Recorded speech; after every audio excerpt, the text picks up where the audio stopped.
Hey everybody, it's Adam, live and in person for you. Hey everybody, it's Adam, wonder who he'll interview. Call me Adam.com. Hey everyone, it's Adam, and I am so excited to catch up with my entertainment idol, the legendary Jennifer Bassey, who Thank you you. Thank know, oh, you're welcome, you. who you know for her 30 plus year run as man hungry nymphomaniac Marian Colby on ABC's All My Children. Jennifer's illustrious career has taken her to the theatrical stage, both on and off Broadway, film, and now Jennifer is getting ready to make her solo cabaret debut at 54 Below, which she has been planning since at least 2017 when we last spoke about it. Exactly. And for those of you who don't know me, my name is Adam Rothenberg, and for the past 16 years, I have been going behind the scenes with artists and celebrities from the world of film, television, theater, and music. With over 2,200 interviews under my belt, I make my guests feel comfortable and at ease, allowing them to talk about life behind the curtain. So without further ado, please welcome the one, the only, the icon herself, Jennifer Bassey. Hi, everybody. Oh my Thank you. God. It's so good to see you and so good to be here with you today. Thank you. It is so great to catch up with you. I am so excited about your upcoming 54 Below show, which is happening October 14th and 15th. Right. And it is called, I love the title of your show, From Sexy Soaps to Classy Cabaret. Right. So now we last spoke about this briefly in 2017 when we did an interview together. So this has been several years in the making. Right. What is the moment like for you that it's actually happening now? Well, COVID put everything on the back burner. I was getting close to opening right before COVID, and then nobody was doing anything. We weren't even throwing the garbage out in fear of getting COVID. Um, I feel like I'm giving birth to an elephant, like I've been pregnant for 4,000 years. My friend Charlotte Ray, who was starring on Facts of Yes. Life, Charlotte called me one day and she says, Jennifer, it's Charlotte. And I said, hi, honey, how are you? She said, listen, I know you want to do a cabaret act. And I just saw someone named Marilyn May. And she was doing a class for cabaret. Anyway, long story short, I got involved with Marilyn for many, many, many years. We have parted our ways in this last year. I have another musical director now, but I've got to tell you, she's 97 years old. She filled Carnegie Hall last year. She has a street named after her, and uh, she's beyond brilliant. So anyway, so that's who I studied with all these years. And 54 Below to me is the place to work in Manhattan. I think, first of all, the location is perfect. The whole design of the restaurant and the stage is perfect. Sight lines are perfect. The food is delicious. The waiters are fabulous. And so what's not to like? I feel like a pig in poop. That I have landed in the best place you could possibly want to open, and I have a great musical director. And yeah, it's less than like 2.5 weeks away now. Yep. I Yep. can't believe it. Yeah. So exciting. Now, what made you initially want to branch into cabaret? Is it something you've always aspired to? Well, I've wanted to do this since I was about 8. So that's almost 80 years. So yeah, no, I've wanted to do this all my life. But it's something, I've done everything. I've done movies, I've done sitcom, I've done drama, I've done Broadway, I've done off Broadway, I've done, everything except two things. So this year I am doing a cabaret, and I've also been doing stand-up comedy, which I'm getting a lot of good feedback on. And so I'm going to continue in the new year with stand-up comedy, because those are the only two things in my 60 some years career that I've never done. And so I thought, well, let's finish it off. Let's do everything. So that's what I'm doing. Well, I have to say, I find you very inspirational, and I would love for you because there are a lot of people who would love to try something later in life, but they're afraid. Well, What honey, advice would you honey, give? you have to walk through your fear. You know, On and off in the last few weeks, I've either been, oh, wow, or why am I doing this? I'm terrified. I can't, I mean, it's almost 2.5 weeks, and then I'm going to be out there. My friend Judy Collins, the singer Judy Collins, she said, "You've got to remember one thing, Jennifer. You're out there all by yourself." So I said, "No, Judy, I'm not. I'm out there with a trio. I have a drummer and a bass player and a great pianist. So I'm not out there alone. And I'm out there with the great upstairs who I talk to before I go on and say, you channel through me and you do this for me because I might mess it up and you'll do it perfectly." So I asked God to do the performance for me. And yeah, and it's like autobiographical in a way. I just got married recently again, after being a widow twice. And very few people get married close to 80 again, Very few people do stand-up comedy at 86. Very few people do a nightclub act at 86. That's what I'm doing. The only reason I'm telling you my age right now is because you can't lie about your age after a certain point. So I open part of the show with, facelifts and how old I am and blah, blah, blah. And, because there's certain things you can't hide anymore because you've lived long enough to have to really be honest. Yes. Yes. So I'm being honest. I love it. And also, I mean, you've done so much in your career. I feel like it's something you should be very proud of that you've been able to get, this long and this far in life because not everybody does get to experience. Well, I left the Playboy Club to audition for the Royal Academy of Dramatic Art in London, got the lowest entrance marks in the history of the school, and it's a record I still hold, and graduated top of my class with Sir Anthony Hopkins. Oh So my I did pretty gosh. well You in my did. 2.5 years there. I had my appendix out. I remember I had flown in from Chicago and I said, to one of the bunnies, Bunny Claudia. I said, "Claudia, darling, I'm too drunk to pack. Could you pack for me? And pack sweaters and pants, because if I get in, I'm just going to stay in England. And don't pack feather boas and evening gowns and negligees.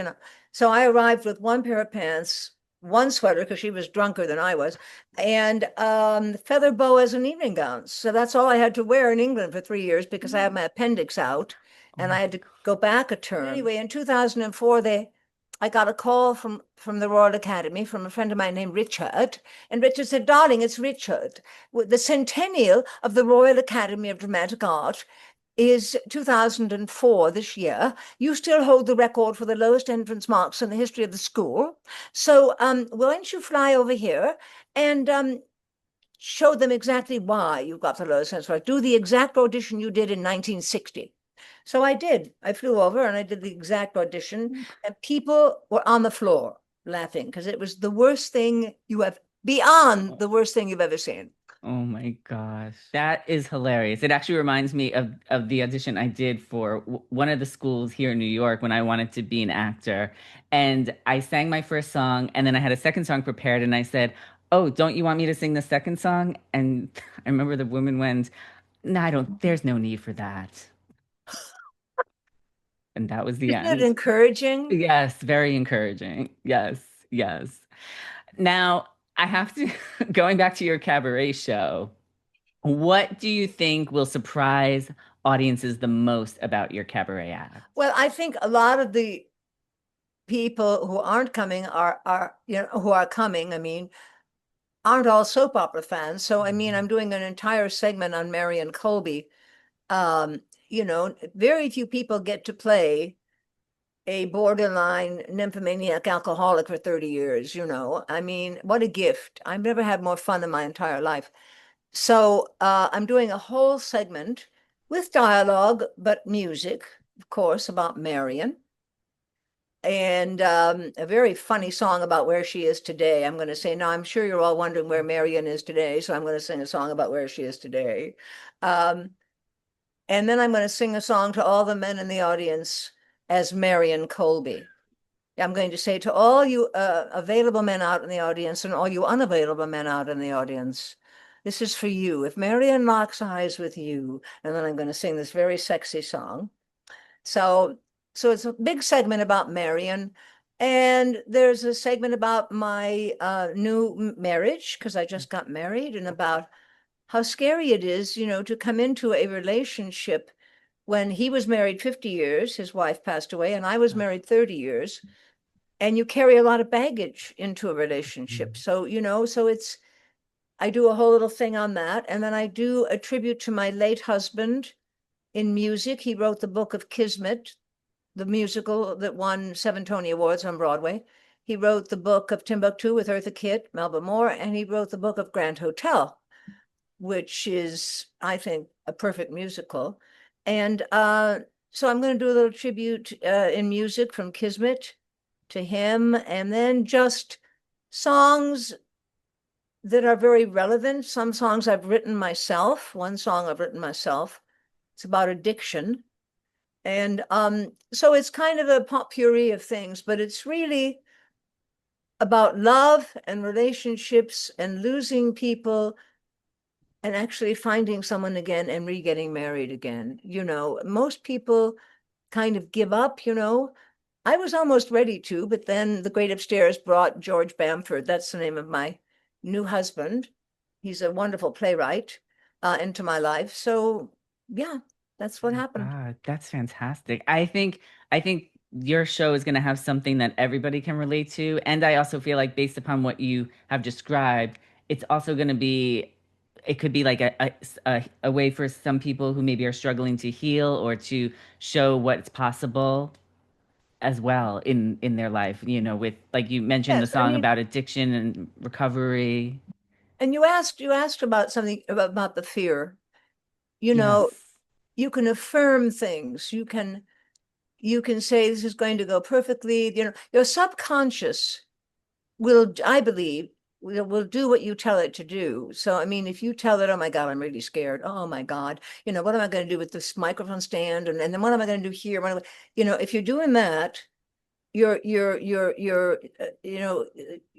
just going to be a disaster, because you're buying negativity. If you put in everything's going to go well, it's going to go perfectly, I'm going to have a wonderful time based with love and wit and humor, and I'll be relaxed. And if you're not putting in positivity, you know, that's what's going to come back eventually. Um, I do know I went to comedy school about 3 months ago. And in those 3 months, I have been offered 18 more little 5-minute segments. I'm going to be working at the Gotham Comedy Club. I did 5 minutes there recently. And I found out something, because I didn't know if I could do stand-up comedy or not. Okay. So not only did I find I could do stand-up comedy, but it was like playing tennis with the audience. I hit the ball to them, they laughed. I hit the ball again, they laughed. It was like, what fun, to just be doing something like that. Yes. So what I want to say to people, anybody that's in their senior years and are too afraid to do something, this is all we've got. All I've got is today. Today I'm going to be doing that fabulous nightclub act in the best club in Manhattan. And I'm looking forward to it. Sure. I mean, there is fear. For instance, there's a stool that a couple of singers have fallen off of, so I'm not going to sit on the stool. Things like that. You have to move the mic stand when you pick up the mic. And, technically, you don't understand everything that goes into a nightclub act. Yes. Your accompanist is always playing the next song kind of in the background. That's how you know what the song is, but most people don't know that. So there's all kinds of stuff going on. Then you've got the lighting and the sound. And, I admire everyone who's ever done a nightclub performance anywhere in the world, because it takes a lot of guts and it takes a lot of work, Yes. but it's a hell of a lot of fun. Well, as an audience member who has seen a lot of cabaret shows, it is a lot of fun to sit and watch and listen to the songs and the stories. I mean, I still remember I got to see Susan Lucci do her nightclub act at Feinstein's at the Regency when it was on the East Side back in 2002. Yep. I still remember this one story she told about her elementary school teacher who taught her how winning isn't everything and you don't always have to win. And then she sang this song called Winning Isn't Everything. I mean, it can really make such a mark on you that you never forget. So I cannot wait to see what mark you're going to leave from your act. Well, whatever it's going to be, it's going to be. Yes. But it's a dream of mine that I've always wanted to do. And I love telling the story. What I talk to my musical director about always is sometimes the music is too powerful for the lyric. And I'll say, let's soften it. Why do you want to soften everything? I said, because to me, what I'm saying in a song is the most important thing. Julie Wilson, remember Julie Wilson? Yes. Okay. Yes. I met her later in her life. And I said, Julie, what are the most important things in doing a nightclub act? She said, there's only two. I said, well, what are they? She said, you have to be passionately, madly in love with every song you're singing. I said, okay. And number two, they have to hear every single word you're saying. Because a song is a story. You can't be impacted by a song unless at least I can't, unless I'm understanding the I story. understand exactly what you're saying. I feel that way sometimes too. Now, you have mentioned a few times that you started, one of the early things you did in your career was being a singing Playboy Bunny. Right. Do you feel that there's anything in your life from that time that has prepared you for this cabaret show? Well, the reason I'm an actress at all, the late, great Bobby Short, and if anybody in your audience doesn't know who Bobby Short is or was, you can Google him. There's a street named after him in Manhattan, and he played at the Carlisle Hotel. I mean, it costs like $800 for two people. I mean, it's like the top of the line nightclub in Manhattan here. And he was a brilliant performer. He was performing from the age of 5 years old, singing in nightclubs and playing the piano. Okay. So I'm a singing bunny, and I'm an angry bunny. I'm the meanest bunny in the hutch. I was a really angry bunny. And every time Bobby came to town, I'd say, shut up, Bobby Short singing. Shut up, all you. I told them all to shut up, the audience. I just thought, Bobby Short is a genius, So Bobby said to me one night, you shouldn't be a singing bunny. You should be an actress. I said, oh, wow. I never thought of that. So I wrote a letter to the Royal Academy of Dramatic Art and said, hi, I want to come to your school. They said, oh, well, we only take 3 Americans a year. And you can fly over to London. We take 30 people in London. So I flew to London with a Chicago Midwest accent. And as I said earlier, I got the lowest entrance marks in the history of the school. It's Bobby Short's fault that I am an actress and that I'm here and that I'm performing. And I'm doing a few songs that he did in the 50s. I got all of his albums. I learned all his albums. I just thought he was one of the greatest entertainers I've ever seen. So that's why I'm here. It's all Bobby Short's fault. I love it. I love it. Well, thank goodness. And I will be happy to blame him for that because you got you and this amazing career that you've had. I still remember seeing you in Moliere's Tartuffe. Oh my God, that was right before the World Trade Center. Yes. Yes. Oh my God. We did Isn't It Romantic there first? And then Tartuffe. And I saw you in Tartuffe because I was watching you on All My Children, and then I think I read it on Playbill. You were going to be in it, and I was like, oh my God, I have to go see it. And I mean, I still remember the laughs that I had during that show, and just how kind you were meeting you afterwards. And we took this great picture together, and I still have the picture. And I remember I sent you a copy at the All My Children studio, and you sent me the most beautiful postcard thanking me for coming to the show, which I still have as well. And I mean, your kindness, your generosity, we are so lucky to have you. And you're welcome. You're welcome. So now I'm going to flip the question a little bit. Is there anything you have just learned in getting ready for your cabaret show that you feel could have helped you back then as a singing Playboy Bunny? Oh, well, my God, I was a terrible singer back then.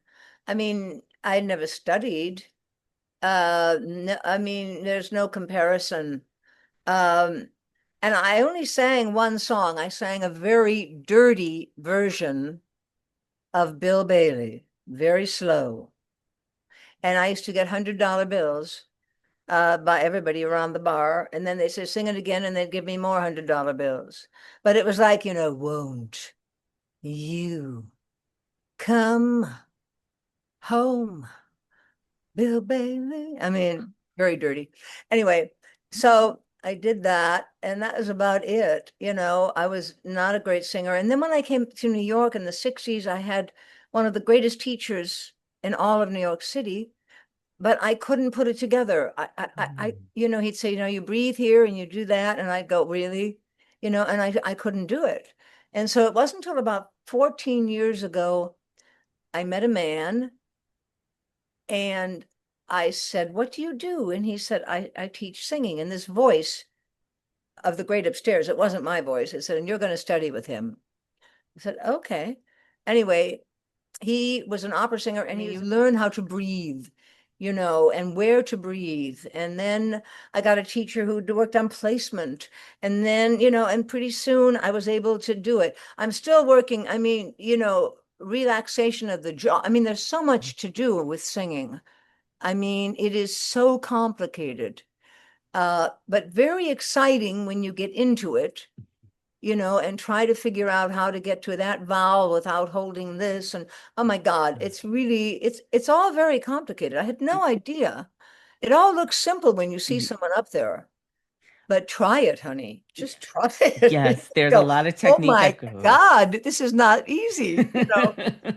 Yeah. So my musical director's going, no, you're going, don't open your mouth as wide, keep it low, so there's all that going on, Oh so my it's an gosh. ongoing process. Yes. Now, according to press notes, as you were mentioning, some of the themes that you do talk about in the show have to deal with you take the audience on your life's journey that's often hysterical, sometimes heartbreaking, and frequently scandalous.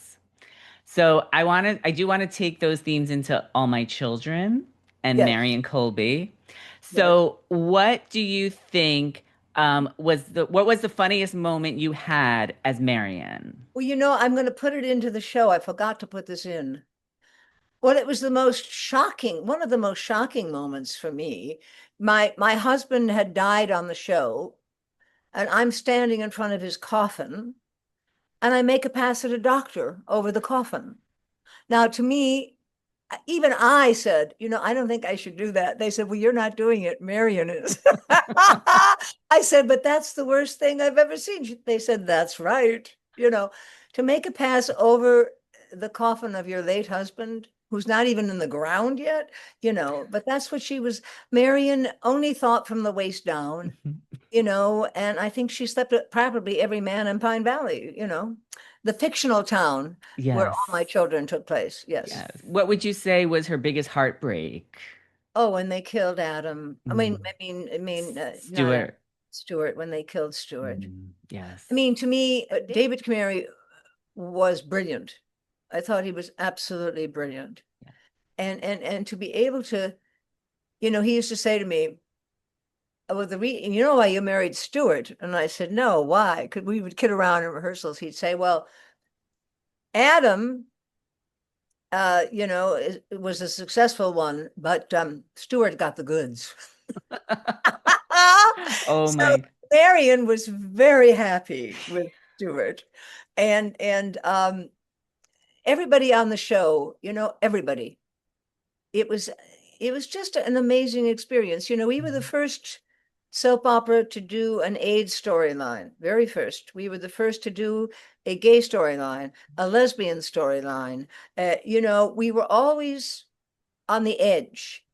And I know that our creator, Agnes Nixon, had to fight with the network to get all this stuff on the air. They didn't want it. Wow. I mean, Yes. cutting edge. We were always ahead, and we had a brilliant cast, I think. Oh, definitely. If anybody joined All My Children and they were difficult, they were gone very soon. They were not kept on.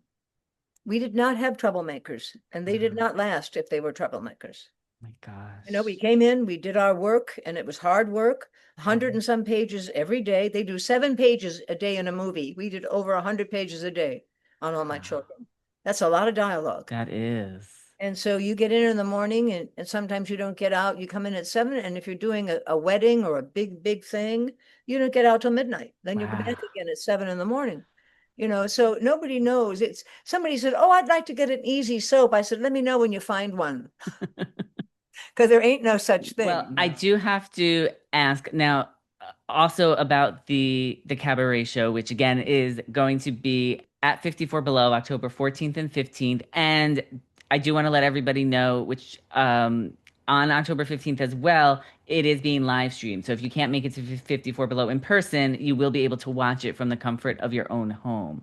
Now, the title of the cabaret show is From Sexy Soaps to Classy Cabaret.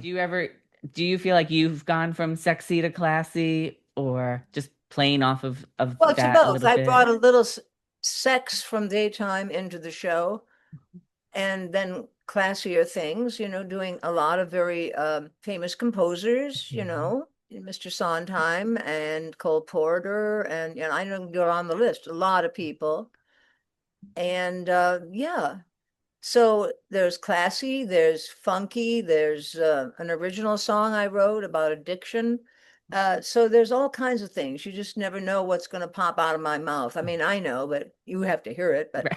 I know it's going to pop out. Yes. Well, I do have to start wrapping things up. So, since I'm also going to put this interview out on my podcast, I do want to end things by playing off of the title of my podcast, which is Bearing It All with Call Me Adam. So, you have revealed a lot of things today, but if you could bear it all and reveal something you haven't talked about before, what would you share with me today? Well, I would go back to fear. Every time I walk through my fear, I come out stronger and better, but I also come out realizing I can do this. It's walking through your fear is the biggest thing, because I think most human beings carry, whether they know it or not, a lot of fear around with them. And it's usually covered up by anger or self-centeredness or, whatever it's covered up by, but usually it's fear. So how do you deal with your fear on a daily basis? Just getting up in the morning and saying, I'm just going to walk through that. I'm going to enroll in comedy school. And I'm going to get up every week and perform comedy. No matter what. If I fall on my face, if you fall on your face, it doesn't matter. What matters is doing it. And what's wrong with not doing it means you're sitting paralyzed in your fear, afraid of the approval you may not get, and you have to let go of wanting everyone to go, "Oh, isn't they wonderful? Isn't she fabulous?" No, you just do it because you love to do it. That's it. Oh my God. But walking through your fear, like if there's something that one of your people that is listening to this was thinking about doing, don't think about it. Do it. Do it. Does that answer your question? Yes, that is perfect. And I think that is actually the perfect way to end things, by just do it. And the one thing everybody listening and watching should do is purchase a ticket to Jennifer's cabaret show. Jennifer Bassey, From Sexy Soaps to Classy Cabaret, will play at 54 Below in New York City on Tuesday, October 14th and Wednesday, October 15th at 7 p.m. Eastern Standard Time. And don't forget, there will be a live stream option for the October 15th show, and I will have all the ticket information and how to access in-person tickets and the streaming on my website, callmeadam.com. So Jennifer, thank you so much for your time today. It was great catching up with you, and I can't wait to come see the show. Oh, thank you, thank you, thank you. Very welcome. Bye, everybody. Bye. He'll get the dirt and the scoop and the story, for he happens to be in the know. Just ask anybody who's Adam. Adam lives for the business of show. CallMeAdam.com.